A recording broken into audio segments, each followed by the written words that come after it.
Hey there, folks. Welcome to the next one. This one's on designing machine learning and AI systems. If you're somebody who doesn't have a direction, given a new problem statement, a new AI system to build, then this is the video for you. If you're somebody who's an engineering manager or in leadership, and you want to sort of have some process and some mechanisms by which you can talk to your team, right? Talk to your team that builds AI systems. If you're somebody who wants to understand how senior ML engineers think about designing systems, then this is certainly the video for you. And given how agentic coding has taken the whole development space by storm, I think it's really, really critical that everybody, including junior people, build skills on how do you effectively think about building these large-scale AI pipelines and taking them to production. It's one thing to kind of just have a small Jupyter notebook and participate in a Kaggle competition, and it's a completely different beast if you want to build these systems for real clients, for real products, take them to production, make them work at scale, and understand how do you iterate and monitor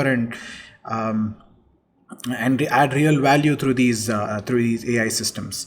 So in this video, hopefully the outcome that I'm looking at for you is you walk out with the process and how you can think about building any single machine learning system. I'm going to have about close to a decade of my experience distilled to the best of my capabilities to this slide deck, and of course we will have some subsequent sessions on certain other specific nuances that we don't I think it's not ideal to be a part of this more generic overview, but for sure there's going to be a lot of value add in this session. So without further ado, let me just move on to the very first fallacy that I see from somebody who is junior or not, and who hasn't actually built some of these systems, right? So whenever you're asked a question that says, hey, can you build me a system that, let's say, does analysis of financial statements, right? We have a client in our AI consultancy for whom we do a lot of this kind of work in the financial services space. So let's say they give us a problem saying, analyze these financial statements and build a system for that, right? A lot of junior folks, the moment, or even folks who are not experienced, the moment they hear a question like that, immediately what comes to their mind is, oh, there's a model here that does that, there's a library here that does that, why don't you check out this GitHub repository or this kind of like OCR model here and things like that, right? So they just go into that direction where they are looking at what is the model, what's the library, right? And that unfortunately is a dead giveaway that you probably have not done production quality work, right? The expert, in fact, does not jump to conclusions, right? Models in general are quite replaceable, as you will figure out when you kind of iterate through the whole process. What is critical is how you frame the problem, right? So framing of the problem is what you should focus on and spend enough amount of effort in understanding what you should exactly build, right? A general thesis, Occam's razor, if some of you guys are familiar with, is all about choosing the simplest solution, right? So a general thesis that this entire session is based on is that you would start simple and only add complexity when it is required.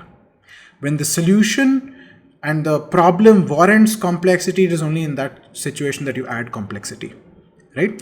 Every escalation should be because there is some measured failure, and that measured failure will justify us moving to the to a more complex solution. Okay, so that's the thesis of this entire and the way that I prefer building these solutions. I know there's a lot of different people who would think about it differently, but to a very large extent, I'm sure there's going to be a lot of overlap between how several people in this space do this. All right. So make sure you avoid this fallacy here. Make sure you avoid this trap of immediately jumping to the model and first understand all the requirements, right?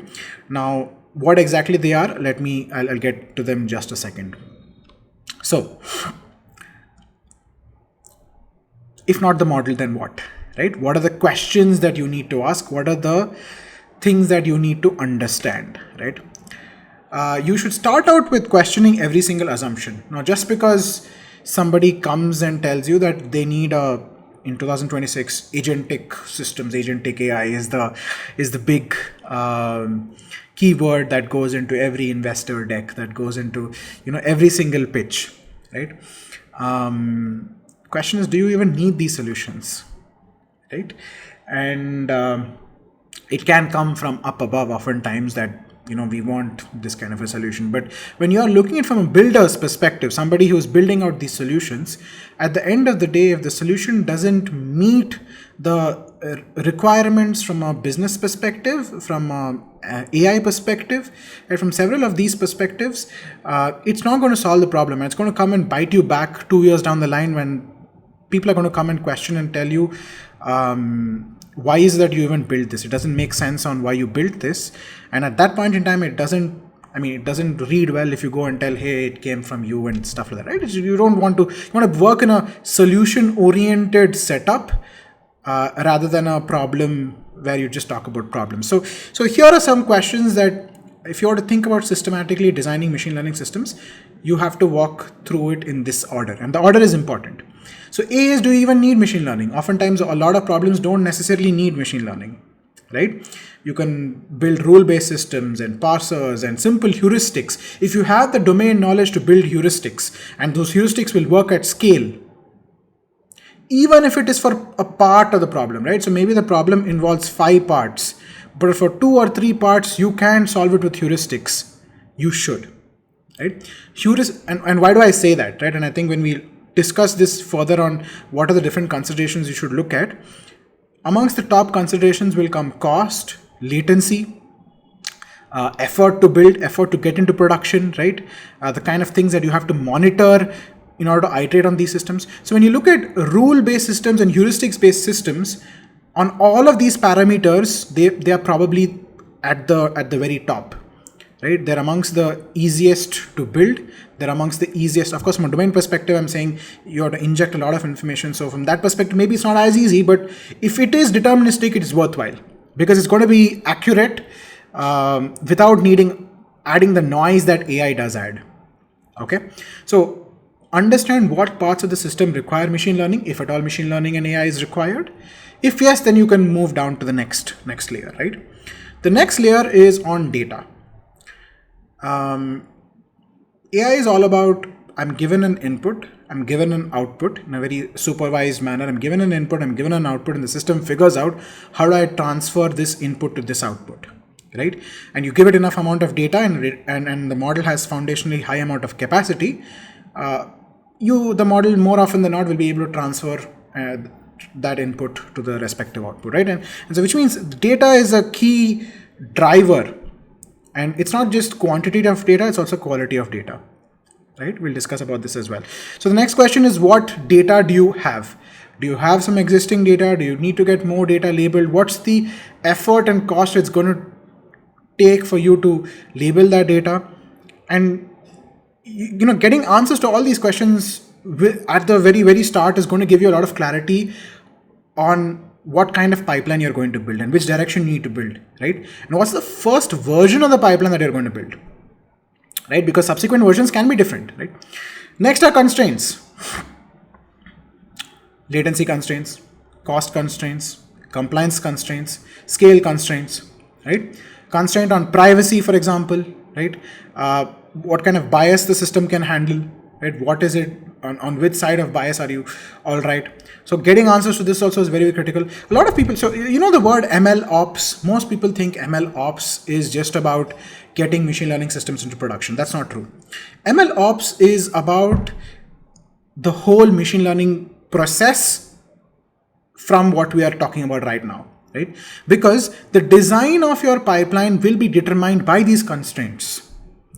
If the constraint warrants us to go for a private model, right? A model which is on device, automatically model size becomes small, right? If your size of the model becomes small because it has to go on device, then you're limited by capacity of the model. Then you have to look at pipeline level innovation, right? You have to also question what part of the computation you can do on the cloud, what part of computation can be on device, how do you ensure that privacy is maintained, right? And it completely changes your design. You can no longer say I'm going to use a 500 billion parameter model, right? It doesn't work. So automatically your design choice is dictated by your constraints. So getting an understanding of the constraints is very important. Okay. So when I say don't just blurt out a model name or a library name when you're looking at designing a system, and instead, what I'm asking you to do is ask these questions. Ask these questions, get answers to these questions, because even from a process point of view, right? When you as a ML engineer or no matter, whether you're in, say, mid-management leadership, when you have answers to all of these questions, and then you get a buy-in from the person up above saying that, okay, this looks all right, we're going to build for this. It solves a lot of problems when any kind of potential backlash also comes in. That's kind of just in terms of protecting yourself. And in terms of, oftentimes people who are giving you the requirements have a vague idea of what they're looking for. By going through these steps, you are crystallizing that. So obviously the backlash part of it is more of a backup plan, but the primary motive is you want to do work which adds value, and it will truly add value only if you truly understand what is it that people are looking for. So very, very critical set of questions, right? And it might look boring, process oriented, but boring stuff gets the job done. I'm going to also walk you guys through a lot of frameworks which will add a lot of value for how each of these steps can be done better. Okay, so we left off at 3. So number 4 is, what are the evaluation metrics and desirable properties of the system? Right, evaluation metric would be from an AI perspective, ML perspective, where you say that I'm okay with a certain kind of accuracy, a certain kind of F1 score, etc., etc. So you're looking at specific metrics depending on the type of problem you're trying to solve, classification, regression, etc., etc., and what is considered as acceptable for this problem, right? So if you're sometimes given a problem where you're saying I have to work with a really small model size, but then I'm looking at a very high accuracy number and my latency also should be really low, then you're sort of pushed to a corner where you say that this system can't actually be built, right? And oftentimes, which means you have to go and communicate this. There's no point in building the system, then telling people that, okay, I put in the effort to iterate, go through, solve all these 100 different problems which came through, but unfortunately the system is going to take 10 seconds and might work only on specific kinds of iPhones above iPhone 15. Doesn't really solve the problem, right? And you're going to get a lot of backlash at that point in time. So it's very important for you to understand what are the evaluation metrics and certain other desirable properties of the system as well. I'm going to get to that, which is very, very important in when you look at any system. System is not just in terms of having, I can't break down an entire system's value to just a single, or how good it is to just a single F1 score, because these systems don't work in isolation, right? They're versioned along with the data that exists in the context of the current scenario that you are actually living in. There's a lot of and the team that's actually working on that, there's a lot of parameters. In fact, we'll talk about that as well. Only after these 4 steps do you have a true idea of the requirements, and then comes what is the kind of pipeline that you're going to build. Basis a lot of the answers that I got in the first 4 steps, you will now know, I'm going to train from scratch, right? Also, time plays a really important factor in this whole process. We'll talk about that as well. But what is your, are you going to use prompting? Do you need a RAG-based model? Are you going to fine tune? Do you have to go for an agentic setup or a simple workflow is good enough, right? And finally, who's going to catch the mistakes, right? Are you going to have a human in the loop for reviewing? Then when you look at production level constraints, you have to also look at what kind of guardrails need to be added at a production level, responsible AI, and all of that, right? So, well, it says 6 questions, but these are actually seven questions. But these are the 7 important questions that all folks should answer before the system gets built, right? what I would probably say is an other auxiliary important aspect to look at is that you also need to get a buy-in in terms of resources. It's not something that I've stated here, but it's from practical experience, which is that if you understand that you need to get data labeled, if you understand that your development iterations are going to have let's say you get an idea that, okay, I'm probably going to work with a model that has a size of maybe 16 GB, and as we iterate in our pipelines and we work with different aspects of it, maybe it goes up to 24 GB. So you give it a bounded range, and that when you're trying to train these kind of models and experiment and do this kind of work, you'll probably need 1 GPU or 2 GPUs. You're running, let's say, 3-4 parallel experiments, and there's going to be a certain cost to that. So an overall project cost from a development perspective, not just, a lot of people look at it from an inference perspective, right? Which is at deployment time, what's going to be the cost of running the system, which is important, right? Because that will also determine the value addition and all of that. But the development cost, let's say per hour, per day, multiplied by the number of potential days you might look at this problem might take, should also be an important consideration. And oftentimes that costing also requires a buy-in, right? So when you get answers to all these questions, then you really have a complete picture on how you can, on how you can completely, frame the problem, right? Frame the solution, right? Now let's dig into each of these in slightly deeper steps. I know this is going to be a little bit of a longer video, probably an hour long, but it's going to give you real processes on how you should truly design systems. And today we are in the world where agentic coding implements so much for us, right? It does make the job really easy for us. But there's a meme that's going around right now, which is that you start your day by saying that, hey, can you build X for me? That's going to take a couple of minutes, and the system works out something in half an hour. It throws out a build, and then you're like, okay, awesome. So 30 minutes net, I got a system built, and then you spend the entire day prompting back saying, hey, why did you build this? This doesn't look necessary. And then you have a reply back from these coding agents, whether it is Codex from OpenAI or whether it's Claude Code, doesn't matter what you're using. It says, oh, oops, I should not have done that. That looks like I over-engineered it. And you have all these memes floating around. Why are they floating around? Right? It's because the requirements are not clear. The design is unclear, and you're leaving design to the system, which is a probabilistic system. Right? These agentic coding systems are probabilistic systems, and they are based on past history. So they don't necessarily, and they're not tuned for the nuances of the domain that you're working in as well.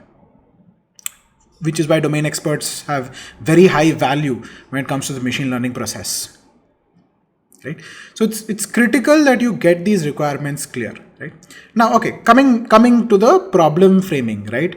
Now, problem framing should be looked at not just from a machine learning objective lens, but if you're a good senior ML engineer, you will also have a metric which is apart from the ML objective. It will also be the business goal, right? Having a measurable impact on the business goal. Sometimes that measurable impact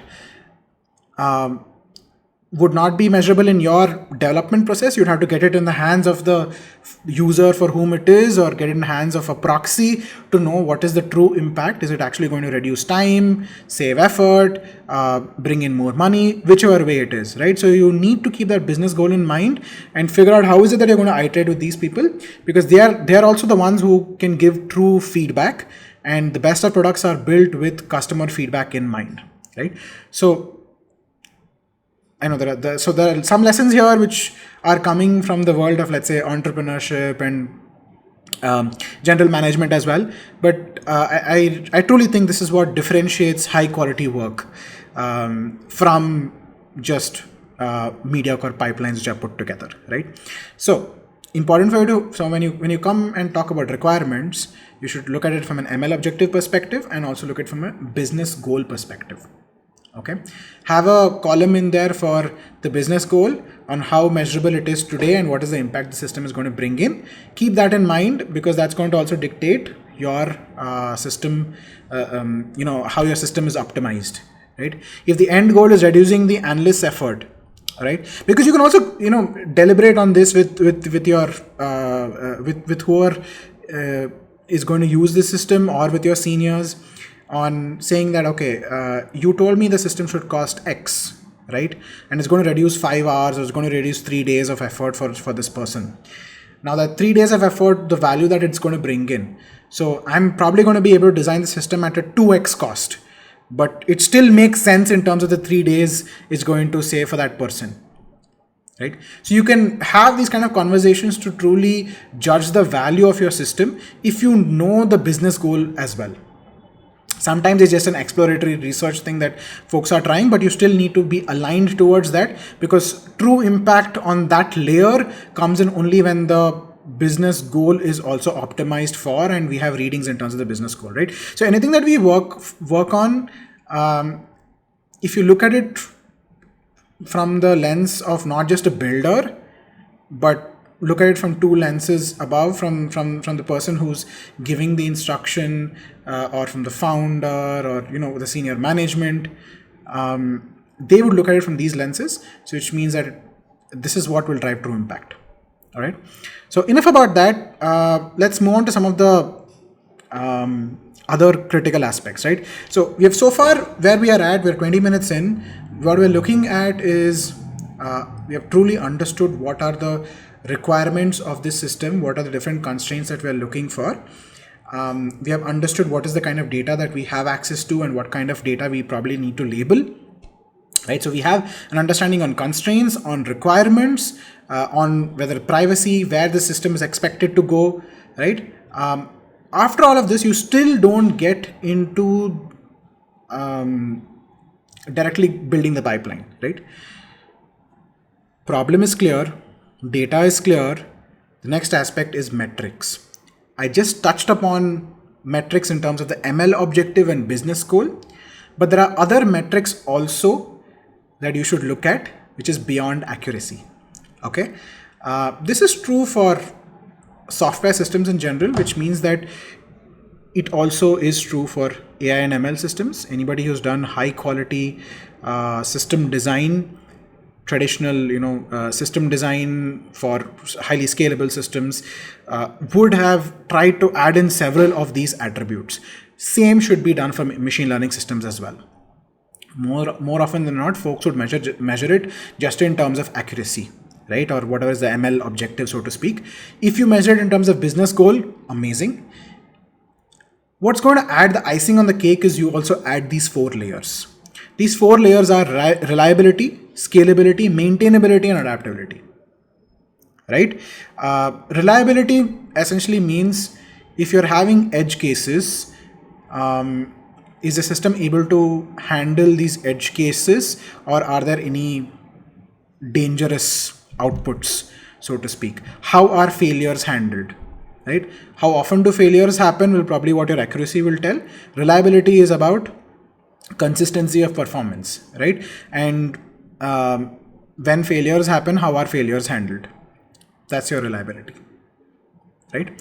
So as an example, let's say you are building a chatbot, and the chatbot doesn't have the answer to the question the user is asking. Maybe it's in a medical domain, right? The chatbot doesn't have the answer. It's not able to retrieve the relevant records. It should not throw out an error message saying that record not found, right? The error message should be something more meaningful, saying that, so that the user can also further dig deeper and figure out where the source of error is, what additional pieces of data needs to be provided, right? A simple error not found doesn't make sense, right? You should have a nice human readable message that says, I tried X, I tried Y, this is not available here, I have something closest here, okay? And that should be a final answer, okay? So how failures are handled. So reliability, very, very important. Scalability, right? If the system is working on a person's phone, what kind of load it can handle, right? That's something which needs to be looked at, because if the load is really high, the latency is also going to be very high. And if you instead are looking at scalability, typically comes in for systems which are not running on just phones, they're running on the cloud. If that's happening, there's increasing load, increasing volume. How exactly is that being handled? Can our system auto scale on 5x load, is the latency also going to take a hit, right? Again, very, very critical. Two other aspects are maintainability and adaptability. So maintainability is, I think, from a code perspective as well. If you have all of these very well documented, right, on your requirements, on your data, on your constraints, on your design thought process, code quality, maintainability becomes very high. Because the idea behind maintainability is if you are not there and somebody else has to pick up that system from scratch, and take care of issues in that system, take it forward, right? Quality of code needs to be good, documentation needs to be good. All of this is critical. So these are principles coming in from general software design, right? And the final aspect is adaptability, right?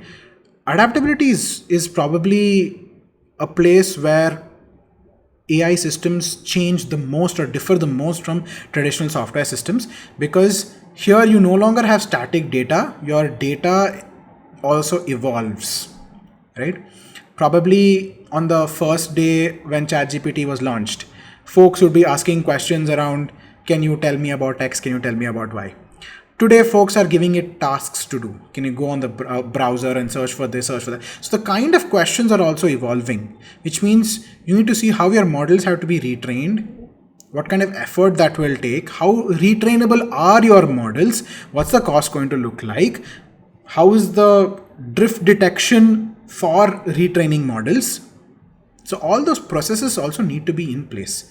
So when you are saying a system is good, most people will look at the machine learning objective. I would probably add that you should also keep these other auxiliary items in mind. By and large, you probably will be judged by how good your system is from a machine learning objective point of view. From a business objective, if it truly adds value, that's amazing. I think that's going to be the benchmark. But purely from, I think what we would say is the lifespan of the system. For the lifespan of the system to be high, all these other aspects also need to be true. Okay, so this is on the metrics. So what you have now gotten is you've gotten the requirements clear from what you're building, where you're building, who you're building it for, what kind of label data you have, what's the effort that's going to take, then metrics on what's the machine learning objective, business objective, and also looking at how you're going to build a good machine learning system. Okay. Now, it's after this that you will probably come to the conclusion that, okay, now I have to build a pipeline. Now, when you build a pipeline, what you're going to rely on the very first day is the data.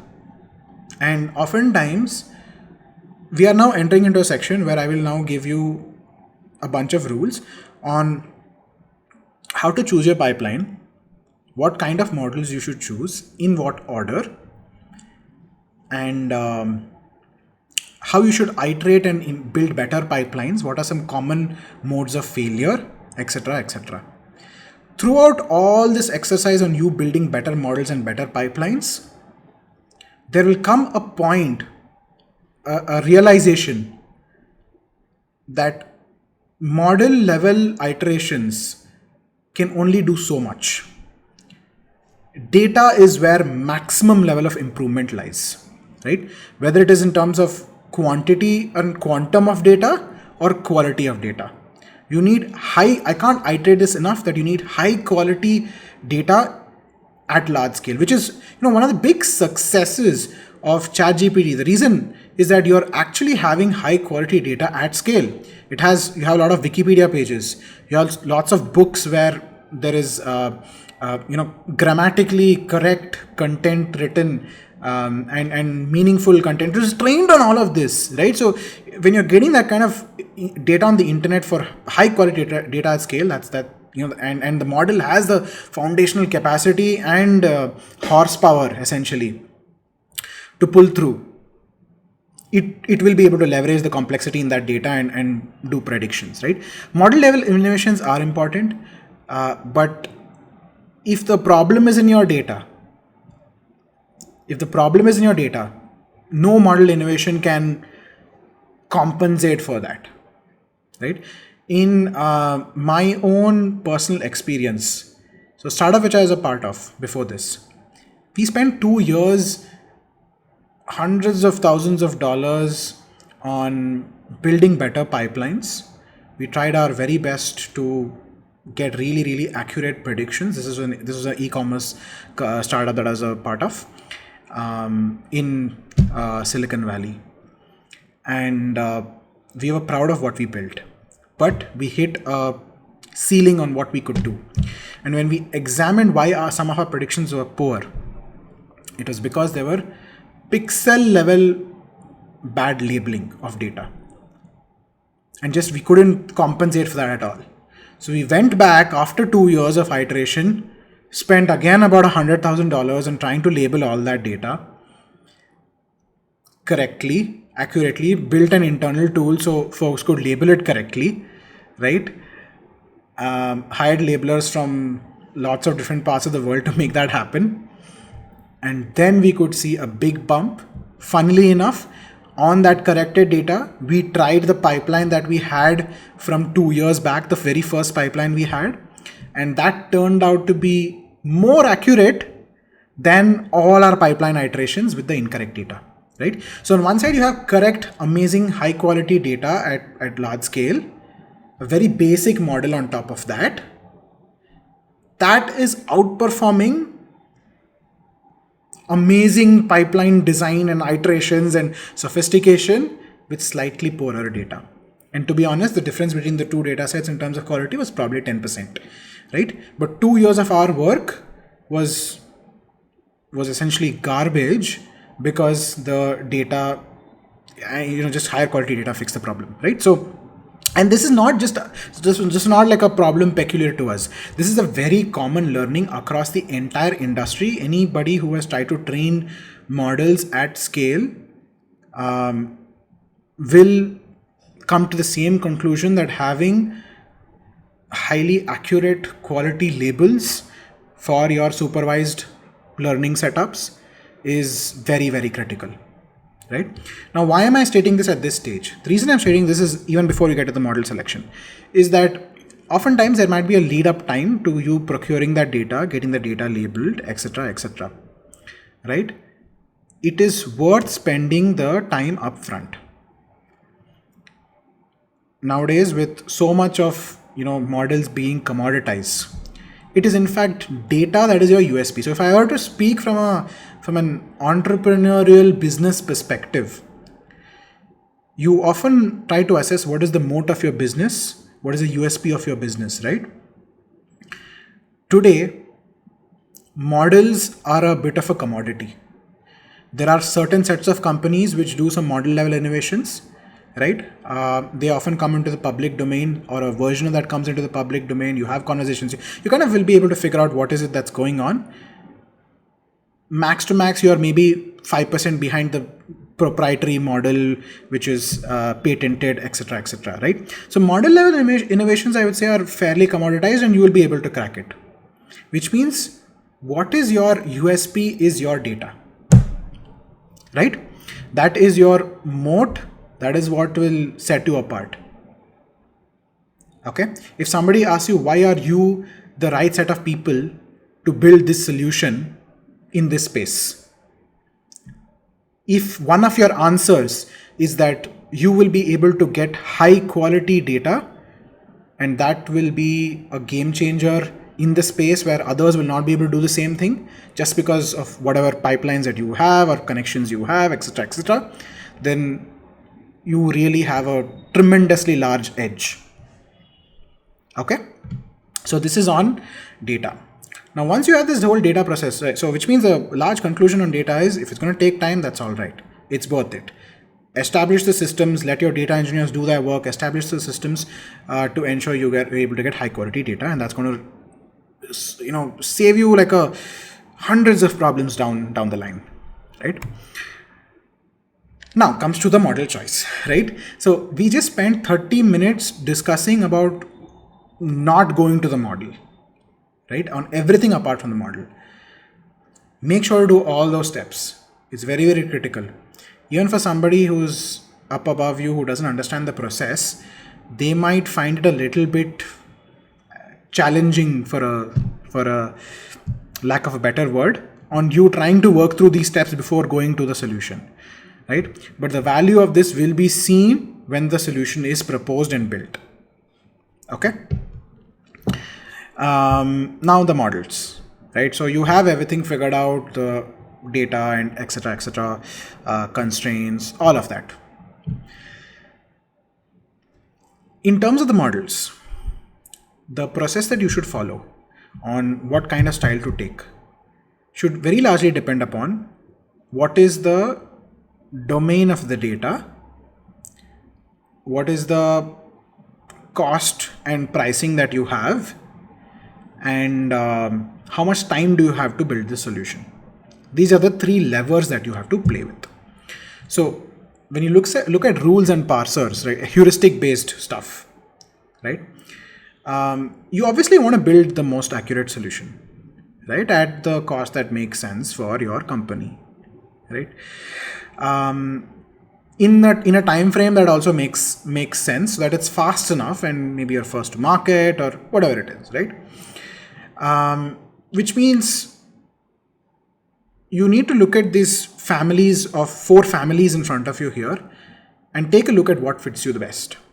If you're having limited data, right, and maybe if you're in your initial labeling process where you have limited data, classical machine learning as a family of models to choose from works very well, right? If you're having tabular data, classical machine learning again works out very well. The cost here is very, very less. You can train these models in a matter of hours or a day at best. You will be able to establish a very strong solution to start out with. There are other advantages as well for classical machine learning. Maybe we'll talk a little bit about it later, but I'll give you a brief on it, right? So classical machine learning has a lot of explainability to it. You can do very specific kind of feature selection, which allows you to say, I am saying this X or Y as a particular answer because of these 3 reasons, where, these are the sets of inputs which have dictated why I'm saying this is a solution, right? As an example, if you are going to classify somebody as being at a high credit risk, right? Their credit score should be lower, their cost of borrowing should be higher, etc, etc. Let's say that's kind of a thing that you want to predict, right? That's kind of system that you want to build. You're working in let's say an NBFC, right? Now, having explainability on why you are saying, let's say you're saying, for example, hey, Abhinav, I should probably give him 11% interest. Normally I give folks 9%, I want to give him 11% because there are certain risks. You need to have explainability on what those risks are. You should be able to tell, hey, you know what, he's a founder, he's running a startup. Startups are, up and down, right? Look at past history of credit score, and history of credit score seems all right, but maybe he missed a particular credit card payment. It seems small, but is that part of a larger pattern? So you want this explainability. These are all going to be your inputs, right? So classical machine learning has an advantage of explainability. There are specific libraries and feature selection kind of techniques which allow you to bring that explainability, right? So certain domains also better suited to classical machine learning, right? So classical ML, I would say, works very well as a version 1. Deep learning is what I would probably look at staying away from for a maximum number of people, because that requires a lot of iterations, months of effort. But unfortunately, if you're working with image, audio, 3D, any complex kind of input signals, that is the space that you have to go with, because the moment your complexity in data goes up, you have to move to deep learning. There's no question about it. Tabular data, classical ML will do well, but your complexity in data comes in, deep learning is the one, because it has more expressibility, more amount of power to pick out. Essentially think of it as a much more powerful engine, right? It has more parameters to tweak to understand the complexity in the data. This also means that the amount of data that you need is much, much higher, 10x as much as classical ML to build a good solution. 10x is just a random number that I gave. It could be far more if the data is more complex or if your model is exponentially higher, larger, right?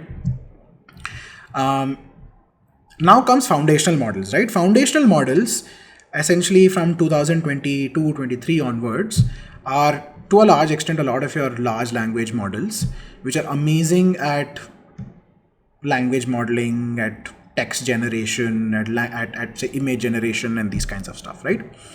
Now, what's so special about these foundational models is that they were trained on a particular task, but because the task was so general purpose, right? Like your, let's say, language generation task, right? It had auxiliary capabilities on a lot of other tasks as well. So what do I mean by that? What I mean by that is, let's take an example, right? Your foundational model, let's say your GPT, is trained on books, is trained on data of Twitter and Reddit. Grok is trained on, I think, Twitter data, stuff like that, right? Wikipedia data, etc.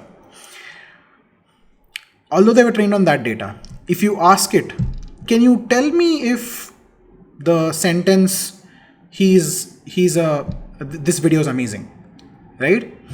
This video is amazing. Can you tell me if the sentence is a positive sentiment or a negative sentiment? It will be able to do that, right? So it was not trained on this particular task. It was not built for this task, but it still has auxiliary capabilities for this task, right?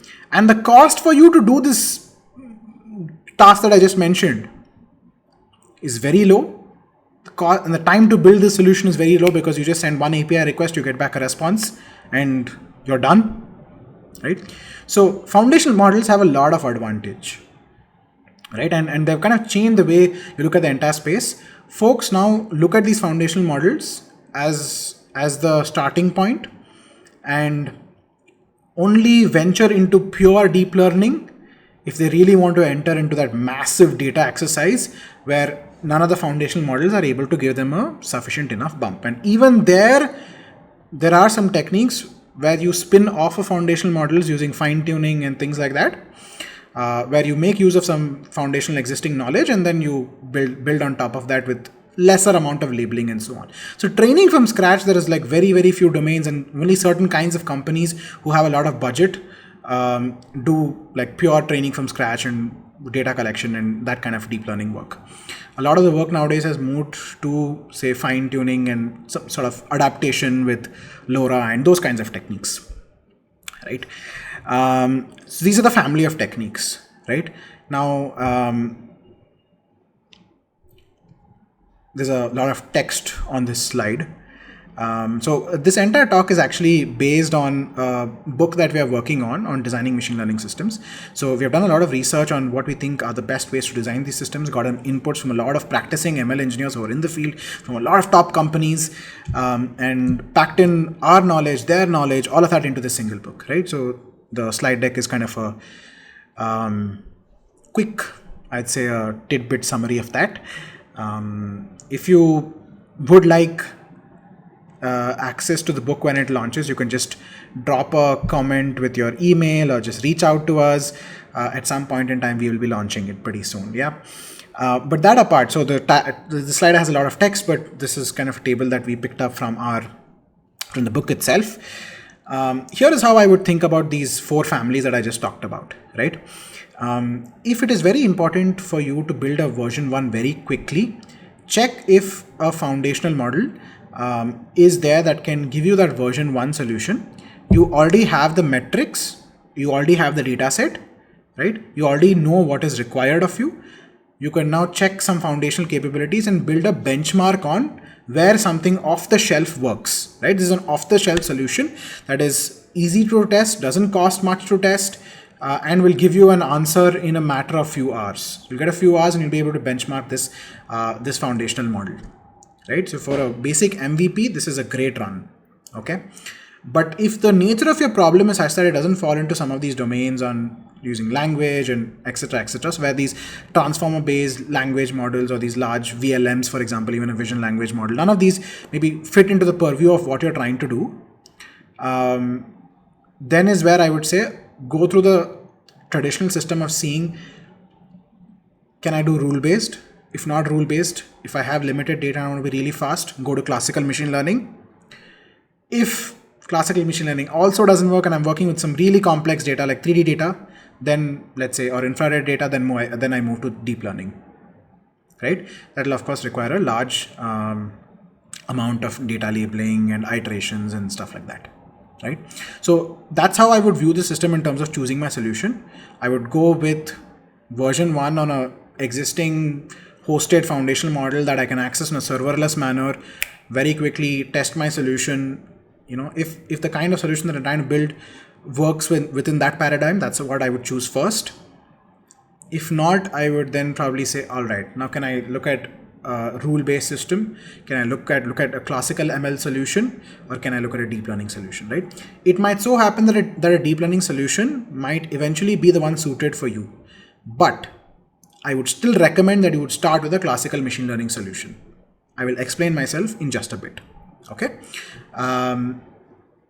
We'll come to that when we talk about building baselines, right? When you're building the first version, we're talking about building the first version, right? The first working version. Okay. The table also talks about what's the approximate first version timeline, right? A foundational model could be really quick. A rule-based system could be really quick, right? Classical ML will be somewhere in between, and a deep learning network could take really, really long amounts of time, right? Now, with deep learning in the context of looking at, say, fine-tuning, requires a lot of labeling. So again, that could take weeks to months, depending on the complexity of the labeling which is there. And agentic systems, we have a separate video that we'll be putting out on understanding how to choose if you need an agentic system and what kind of agentic systems to build, what are the different parts of that agentic ecosystem. So there's a wonderful video on that. I'll link it in our description and somewhere in the video as well. But those kind of agentic systems have a lot of, at least as of 2026, getting agents to production, having the kind of reliability, observability. There's a lot of complexities on iterating on those kinds of systems and ensuring that they're really, really accurate. So you need to make sure that they are truly required for your use case, which is where we'll again talk about when you're building a first version 1, preferably go if LLM is going to be the core use case, it's going to be really helpful for you. Go with a foundational model, which means a single LLM call. From there, you can move to what is called as a workflow. We will talk about that also very soon. And then you probably progress into agents. And these would be subsequent iterations, right? Not your first working version. First working version, its aim is completely different. All right. Inference speeds are all up here. Running costs are also all up here. It's very, very important to understand foundational models. If they work on a serverless manner, they're all right to handle. But if you have to self-host anything that is of that kind of capacity, it's going to be very, very expensive. Make sure to look at the budget of your company if that's going to work out for you or not, right? If you want privacy at a foundational model scale and accuracy, you have to work out a costing that would only make sense, which is where a lot of small language models and innovation is happening. So a model is large or small depending on the number of parameters it has, number of active parameters it has, and that kind of will dictate how much of GPU space it needs, right? So hopefully this gives you an idea on how to think about this family of models and how to navigate all of them in terms of getting your first version out, the time to first version, so to speak, right? And there are other constraints also. If your design says that I want my answer to be in microseconds, milliseconds, whatever it is, accordingly, this table would give you a guideline on what is possible, right? Sometimes you need to understand that you might not be able to build a system that meets all considerations. In which case you need to be okay with seeing what kind of compromises I need to make, right? And in some other instances, always you can question what is it that I can do to give at least certain solutions to the user in the time frame that fits for them, and then certain other more complex solutions we kind of would figure out a separate timeline for them, right? So that would be inference speed and running cost as well. We have talked about that. There are a few other aspects here to basis the requirements that we kind of hopefully you got in the earlier steps, which is model size, what are the kind of deployment constraints, are you working with on a mobile phone, or are you working with an embedded system that is in a car, right? What is the kind of use case that you're looking at from a deployment perspective, which will also decide your kind of choices that you're looking at, right? But hopefully now it makes sense on what is the effort that it's going to take on each of these. If you're working with some complex data, no matter what you do, classical machine learning will not be able to do much for you. You have to go to deep learning, right? But if you're working with, say, tabular data, and maybe you have limited data, you go with classical machine learning. Right? So hopefully that decision framework makes sense for you, and now you can decide which way to move in, right?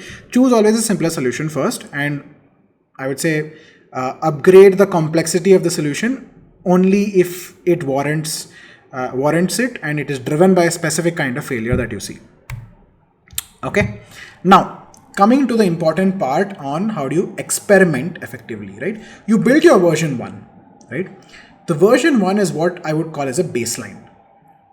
This baseline is a benchmark. The idea of the benchmark is not to build the best solution out there. The idea of the benchmark is to go from problem with all the constraints and considerations to solution and get that solution deployed, monitored. So you ensure that you go an entire loop and it reaches the hands of the user. This will not be the most accurate solution. That's fine. Aim here is speed. Why? Because it will ensure that any kind of gaps that you see in the entire process will all be ironed out. When you're looking at a machine learning system, you never work in isolation. You will be working with a data engineering team, depending on the capacity of your institution, right? So you might be having a data engineering team, or maybe you're the person also doing that. Depends on the scale of your team, but largely there'll be a data engineering exercise. There'll be a model development exercise, and there's going to be a model deployment monitoring exercise. So you look at the ops side of things, you need to also get buy-ins from that team. And then there's also user level feedback that is after that, right? So it's important for you to, you're like essentially talking with 3 different components or 4 different components. And there are lots of possibilities and challenges in each of these components, right? So let's say you're deploying even a small language model. There's something called as inference engineering. We'll talk about that at the end of the session, right? Inference engineering. What does inference engineering do? It ensures that you're really not necessarily large, even medium or small language models or any of these transformer based models are efficiently deployed. There are a lot of optimization techniques within that. So there's a KV cache and there's infrastructure which has to be established. Infrastructure which the ops team needs to know that they have to build, right? So it's not as simple. So when you go from problem to solution, establishing that baseline is very important, right? And it is possible that in your baseline, all that infra doesn't get established because your subsequent solution could be a deep learning solution or a different kind of a superior solution, which requires a different kind of infra. That is perfectly fine. But you kind of can let all teams know that this is a space we're going to be operating in. And now you're going to be versioning and going essentially iterating on it, right? So building a baseline, you iron out the kinks of different parts of the pipeline, go from problem to solution, and you establish that it is possible.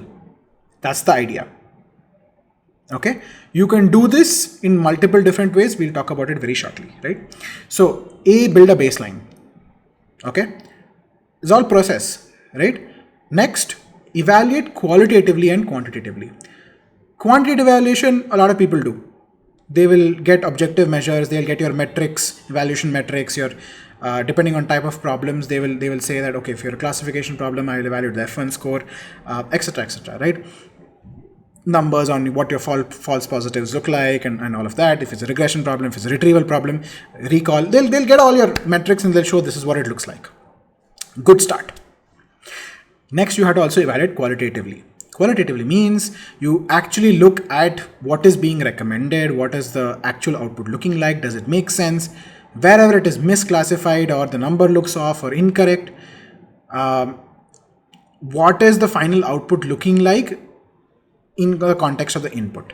This is going to give you a lot of insight on different modes of failure that we will talk about, right? There are different possibilities why your output is poor.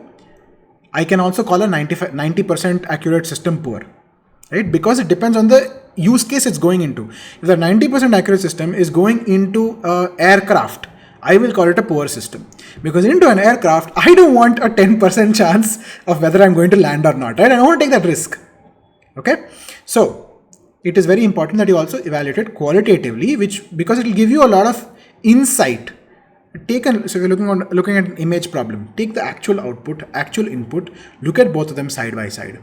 Do this for enough number of samples, right? One of the biggest problems I have with a lot of junior level folks who are entering into the space right now is they're so AI tool driven. They do everything with these AI tools.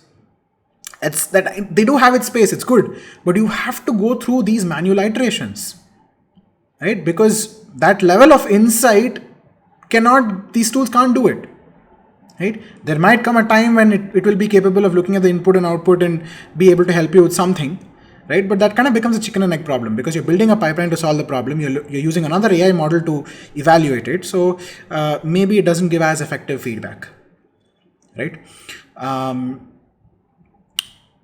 Qualitative, quantitative evaluation, right? And when you look at it also quantitatively, I would say that you break it down to specific segments. What is doing well? What is not doing well? Which segments, right? You cluster it and you look at, if a segment is doing well, what is the reason it has gotten it right? Maybe I have more data, right? You have to really understand the nuances of our system, even from a baseline perspective. I'm saying build a baseline and evaluate, and this is how you will iterate effectively. Once you understand what are your fallacies, what are the problems in this pipeline from a qualitative and quantitative perspective, you can then trace the source of error and figure out what is it that I have to do now in my next iteration to get a better result. Is it a model level innovation? Is it a data level innovation? Right? What is the kind of iteration that I need to do? Okay. Now, you need to also understand, here are some common failure modes, right? If you've gotten a poor result, what are the most common failure modes, right? Most common one I've seen is insufficient data. Very common in a lot of classification problems where you're doing well on 2-3 classes, but one of the classes you're not doing well.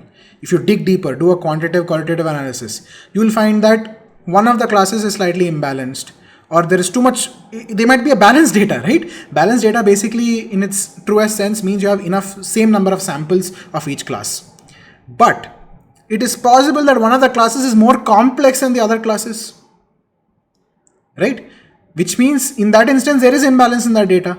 If your samples in that data, right, and the complexity has a lot of imbalance in data, in its truest sense, could mean that certain classes are more complex, or maybe the number of samples is the same, right? But the one option is classes are more complex. Other option is the class is not necessarily complex, but the samples that you have in number are the same, but those samples are all very similar samples, right? Those samples are all very similar samples. They don't truly represent all the different possibilities for that class.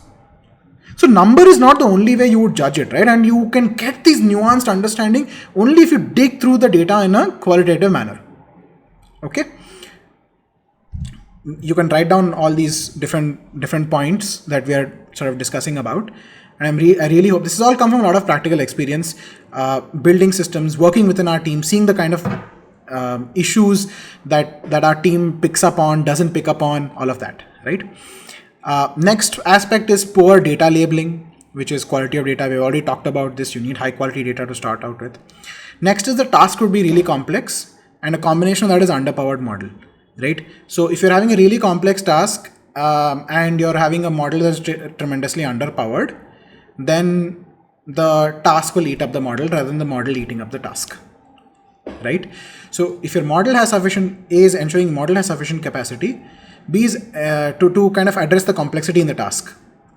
That is very, very important, right? And B is your data should have sufficient amount of samples and representative samples of that complexity in quality and quantity. Okay. The final aspect is, of course, there could be a lack of model nuance itself, which is the model itself doesn't have the capabilities of understanding the nuances in that data, right? So maybe you have a time series data, you're not understood it's a time series data, and instead of using an LSTM based model, you are maybe using a standard artificial neural network, that kind of stuff, right? Or perhaps it's possible that you're using a single model instead of multiple models for kind of breaking down the data and stuff like that, right? So which means you have a lot of levers to pull when you want to iterate your data, iterate on your baseline, and these are proper directions that you can take every time you see a failure, right? So I hope now the system is getting clearer and clearer. You start out by saying, here are my requirements, this is what my data is going to look like, these are the constraints under which I will operate, right? And this is the metric that is going to govern all of this, and that's going to decide the success of my project. Metric being at multiple different layers, right? From there on, you say, all right, given all of this, for me to get on my first version, I'm going to choose this kind of a family of models to go with for such and such reasons. I'll build a baseline with that. Once I do that, build the fastest baseline possible, I will be able to have qualitative and quantitative analysis of the data. So I have a deeper, in your first version, it's very important that you have a deep understanding of the data as well, right? How much you have, what are the challenges, etc., etc. Okay, deep level understanding. I can't iterate enough. I mean, I can't emphasize enough, right? If your data is, let's say, pictures of humans, right? So humans in different poses. There could be like occlusions, one hand hidden behind another hand, challenges in clothing, right? So, I mean, this is a problem that I have worked on a lot in my research, right? Human body modeling and reconstruction and this kind of work, right? So, if you obviously spend 3 years on a problem or a bunch of problems, you know it in and out. So similarly, you should know your problems in and out, right?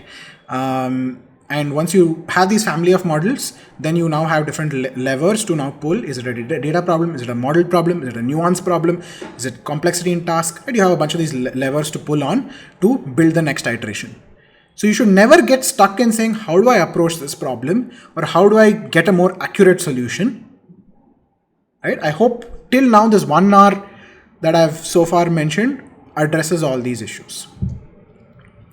Okay. Another lever I'm going to give you guys as sort of a pro tip is that we talked about model nuance.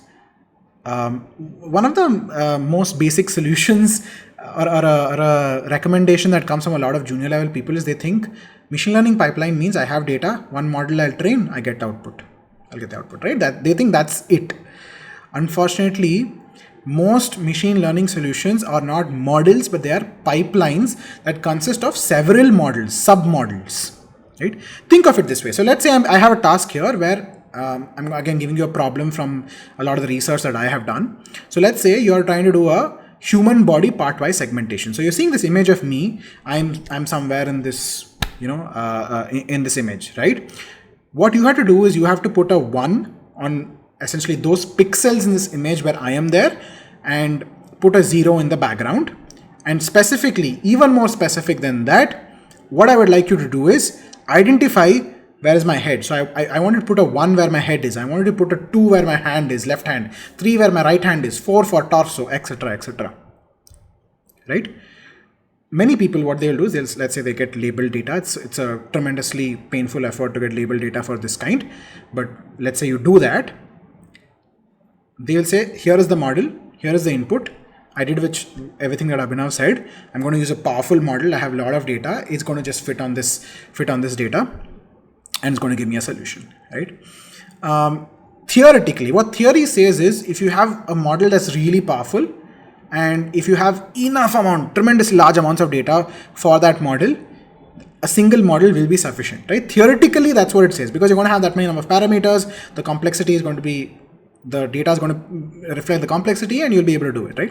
But realistically, we oftentimes never get that quantity of data. And the quantum data I'm talking about runs into billions and trillions of samples. That's probably the kind of data that you need to just be single model oriented.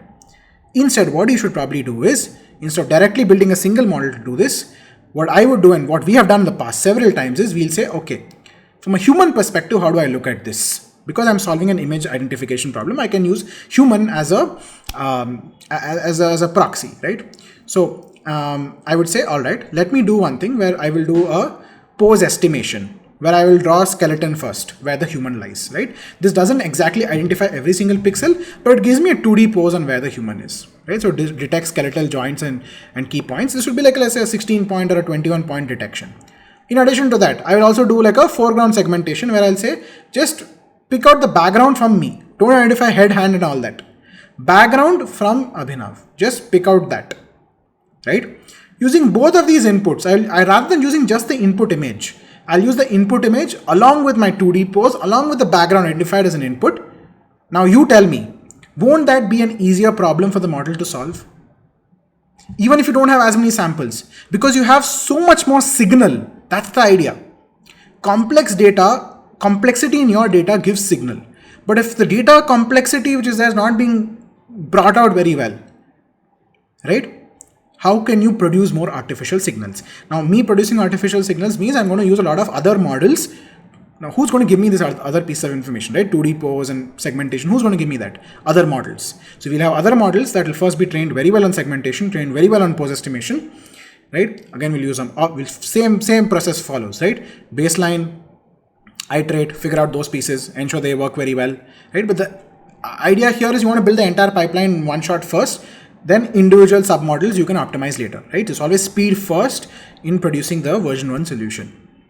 Right, because specifics can change over time, and if you get stuck in just iterate, getting the best background segmentation possible, foreground background segmentation possible, then you'll still be very far away from the bigger picture. Right, you can always come back to that as a micro task later on. So get those two, and then you say, now I want a part-wise segmentation, human body part-wise segmentation. It will work out very well.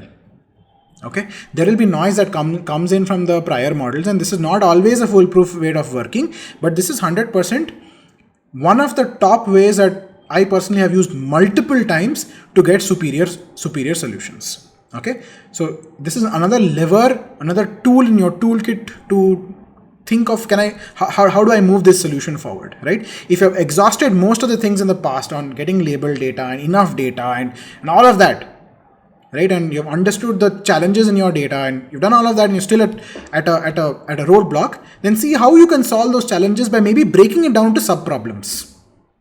Okay, so that's on the design. What else? Classical machine learning, deep learning. So yeah, so the specific reason for the slide, again, a lot of text coming in from our book.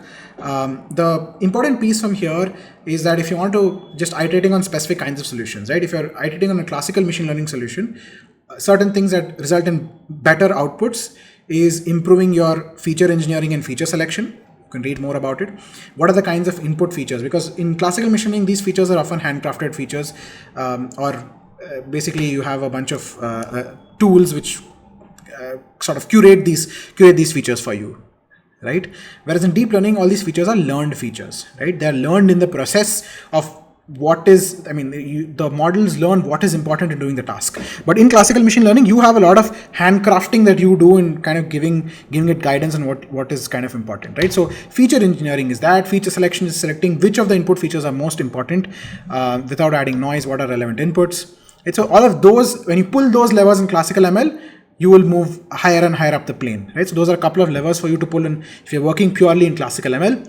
If you're working in deep learning, one of the most common things is people say model size, larger models solve a lot of problems, right? But again, with that comes the data itself being complex and large enough to be able to handle that layer. The other pieces apart from larger model is that you should for sure see, can you use any pre-trained models? So do things like transfer learning, fine tuning, right? The idea is if somebody else has trained on a related problem, the model has already some weights and parameters, you can use that as a foundational starting point and then fine tune the model on your data, right? Fit it for your data, do transfer learning. So the idea is you transfer the foundational knowledge from a pre-existing data set. Somebody else has done all the work of putting it in a really, really large data set. Training it on large data set, right? And that problem maybe has some related features, say, to your problem, right? That would be a big recommendation in itself. So larger models, transfer learning, these are two quick things. There are other levels. When you get into deep learning optimization, that's a huge thing in itself. So many different kinds of models you can try optimization techniques depending on your failure modes. There's a whole thing in itself, right? So I would not get into that in too much detail in this session, but just giving you a couple of levers to pull here and there, right? So you know how to iterate and how to at least get maximum bang for your buck in terms of the time you're spending on this whole exercise. The next lever comes, we talked about how do you optimize in general, how do you build a baseline pipe, and how do you iterate on that. We also talked about some common failure modes that you can look at optimizing on, classical ML, deep learning. Now, if your solution is going in the direction of not classical ML or deep learning, but you're using the stack of trying to use a single LLM model first, which is prompting, then maybe using RAG, using fine tuning. The recommendation is in this order, right? You start with prompting because, no cost, easiest. Then you can move to RAG based pipelines because the cost is slightly more, but implementation is, I would say, relatively straightforward. Relatively, there are its own challenges depending on the complexity of data and all of that. Without getting into that, RAG is by far an easier solution than a fine-tuning based solution. A fine-tuning solution requires lots of data, labeled data once again, can cost much more. So once again, a fine-tune based solution would be the last alternative. But when you're building a baseline, you can start from the simpler bits and then slowly build up to the fine-tuning exercise in itself. It would be a necessary exercise in many instances, right?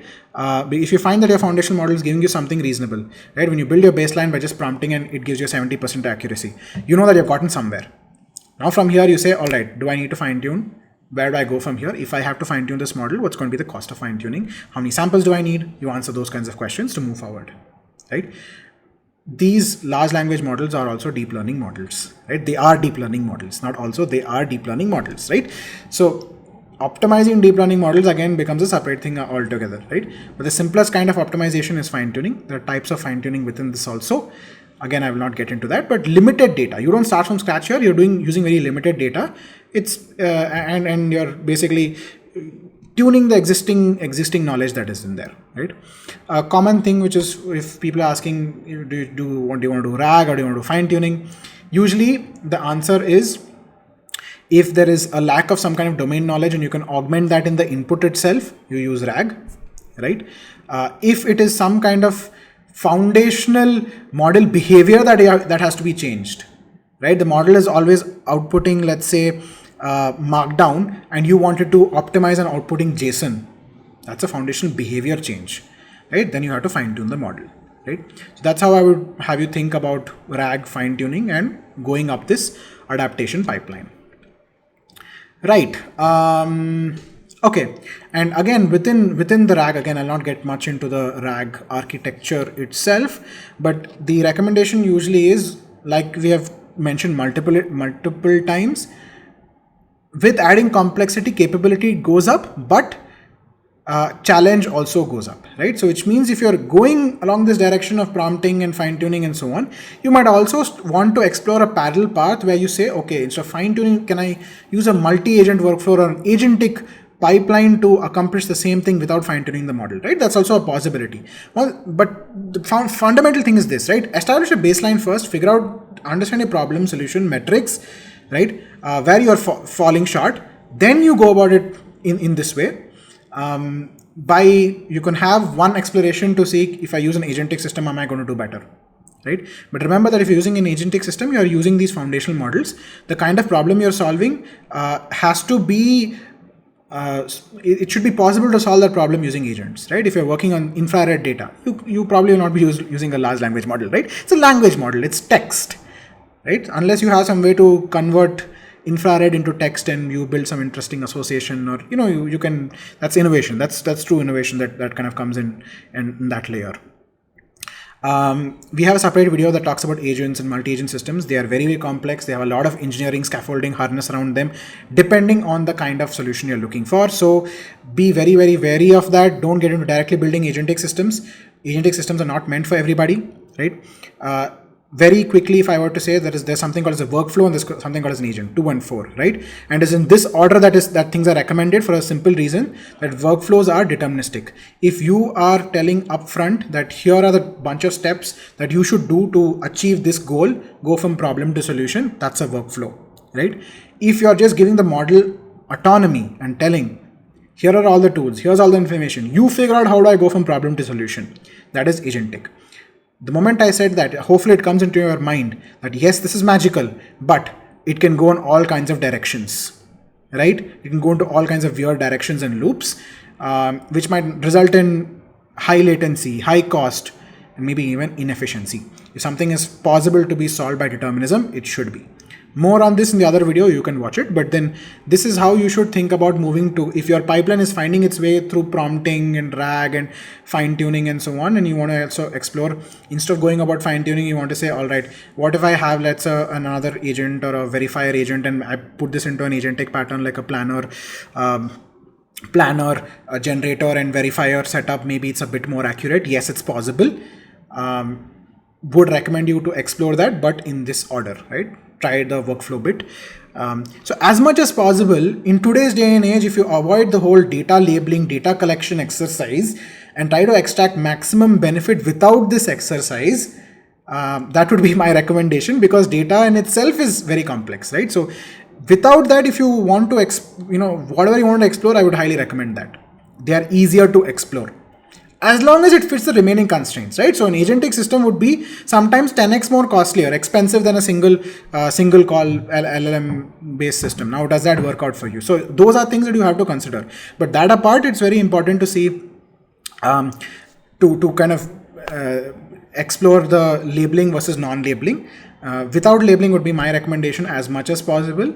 But if it of course comes down to it and you do have the capability of labeling and you want to go about it the specialized way of labeling, sure, that is a viable solution, because that will be more cost effective from an inference standpoint, because agentic systems might be more expensive, etc., etc., right? So that's how you can think about this space when you start looking at it from the new age tech which is there.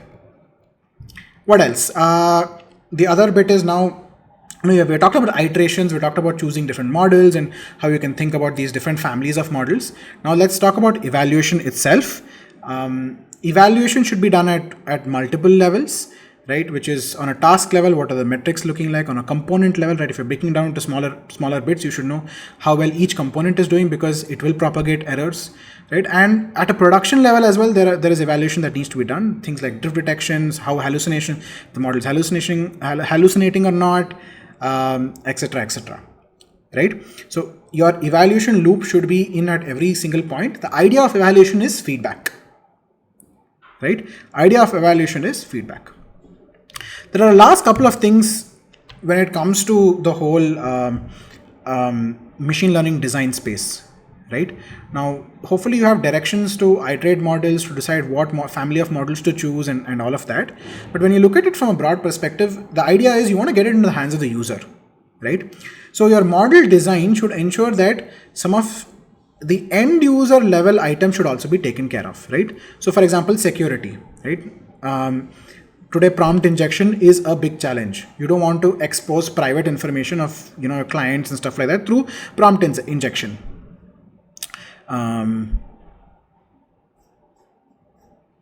Sorry for that. Okay. All right. So you don't want to be doing that. Okay. So what that means is you need to solve for access, what is possible, what's not possible. Sometimes, people also try to train models to make them, sensitive to personal data and not output any kind of personal data. Those kinds of things are done. On an operational front as well, you look at doing things like drift detection. So there's data drift, concept drift. All of this has always existed in the machine learning space, right? So it's nothing new when it comes to LLMs on this aspect. There are newer aspects which are coming, like of course prompt injection is new, but drift detection per se and the whole monitoring and observability stack has always existed, except now you have additional aspects to monitor, right? So libraries like Langsmith and so on have come into place because now they can monitor tool trace, right? If you're giving a particular output, it will exactly be able to tell you which order of tools were executed to get this output and things like that. So your analysis which is there kind of goes up because you have more things to track and observe. So when you're building your whole pipeline and going from baseline, into the hands of the user, you need to ensure your monitoring observability stack, your security, all of this is taken care of, and you can continue your iteration process for more accurate and better models, right? But these are important aspects to be mentioned because this is part of the machine learning process, right? Building a model in a notebook is completely different from getting into production, and doing that in isolation makes no sense, right? So all of this also needs to be kept into mind. Other very important aspects that are there is on responsible AI and like setting some guardrails. So guardrails will be things like if somebody is writing some rubbish at any of your models, or any kind of unexpected, not so important inputs are being given, then they should be handled accordingly, right? Similarly, output should not be of that kind. And in case your outputs, there's a lot of aspects here that you need to take care of. Oftentimes this comes as a byproduct or an afterthought rather, right? It's an afterthought that, I gotta have responsible AI. ideally, if you have it into your design from day one, right, where you're saying, oh, I want explainability, so how do I inject explainability? So maybe I have some probability values being predicted, maybe I have traceability to my inputs, right? I figure out how do I establish the transparency in my decision making process, correct? So all of that is their decisions from, if they are from, if those are important considerations, they have to be a part of a model choice. It's as simple as that, right? You can't, it's very difficult to get a probabilistic model to be transparent about its decisions, because its decisions are oftentimes not repeatable.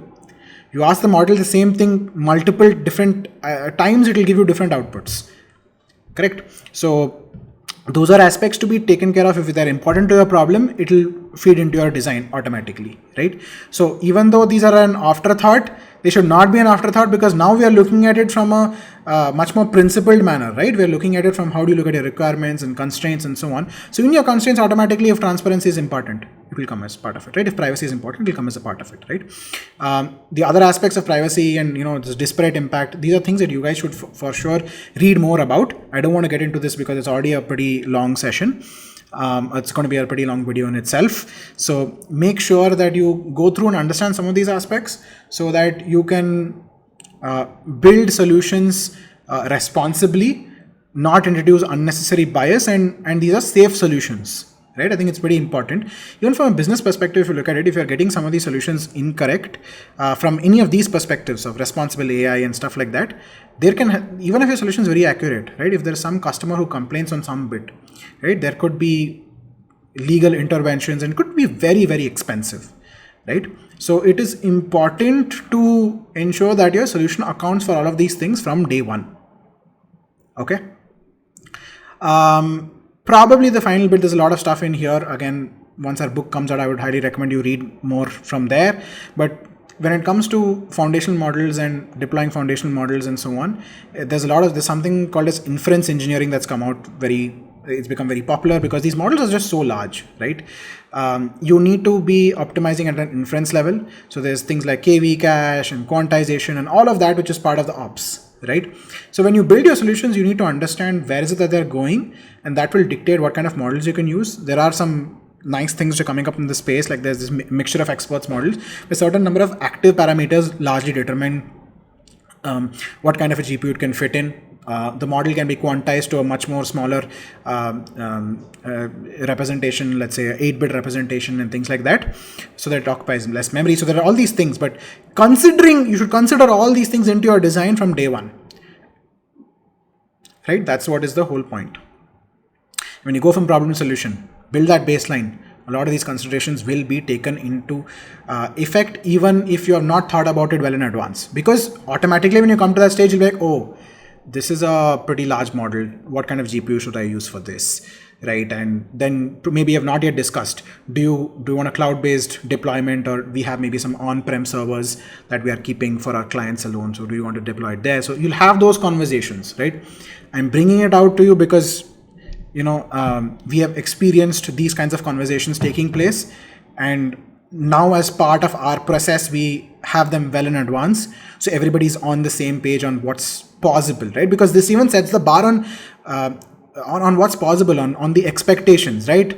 Because you can have some very unrealistic expectations by just going and trying out some of these agentic models, and they think it looks like it can do everything, right? Sometimes, especially when folks superficially try it, right? But when you actually get down to the engineering of your specific use case, you will understand the challenges, right? So inference engineering, very, very important, sizing the GPU and ensuring that all of those requirements are taken into account.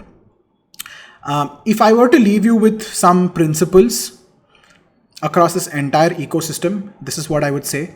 You should earn the complexity. So every decision should be earned. Only if there is some specific failure that demands it, then you should add more complexity, whether it is in the family of models or the kind of labeling that you do or the agency and autonomy that you give your system. Every aspect should be driven by some specific failure that it addresses. The other aspect I would say is define metrics first. Very, very critical. Your constraints and metrics should be defined on day one, so you know what is good enough. Right? I think that's very, very critical. The third aspect and the fourth aspect here are kind of related, which is that The most challenging pieces of systems to copy today are in fact the data. I mean, that's the reality of it. A lot of, I think I've already mentioned it in passing, I think earlier, but data is the moat, right? Your pipelines maybe a 5-10% off, and over time others will catch up, even if you're doing slightly better. Unless you have a large investment in R&D and you can constantly keep up the pace, vast majority of companies and organizations are not at that scale, right? They don't invest as much in R&D to keep it up. They're oftentimes looking at best practices from elsewhere, because this sometimes might not be a core part of your business as well, right? This could be some tools that you're building as auxiliary, or there might be new exploratory parts of businesses that you're trying to launch, right? Everyone's trying to make their ecosystems AI enabled and things like that. So think about the moat that you're building as well. And finally, of course, I think trade-offs are very, very critical as part of any system design, any engineering system. There'll always be trade-offs. In our instance, in case of machine learning, there's always a trade-off between latency and cost and size and privacy. So you need to ensure that all of these are taken into account, because when the cost goes down, you're probably using a smaller, cheaper model, then your accuracy also probably falls. That's highly possible. That's probably not the best example, but for sure, like cost and latency are also related to each of these. These are all very related trade-offs, and oftentimes there's no one design that's the best design or the most correct design.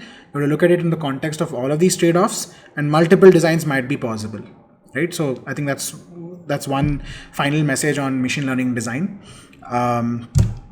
Yes, hopefully this session has given you a bunch of processes on how to go about thinking about the machine learning system process, development process itself. How do you iterate, and hopefully there are some learnings that I shared with you from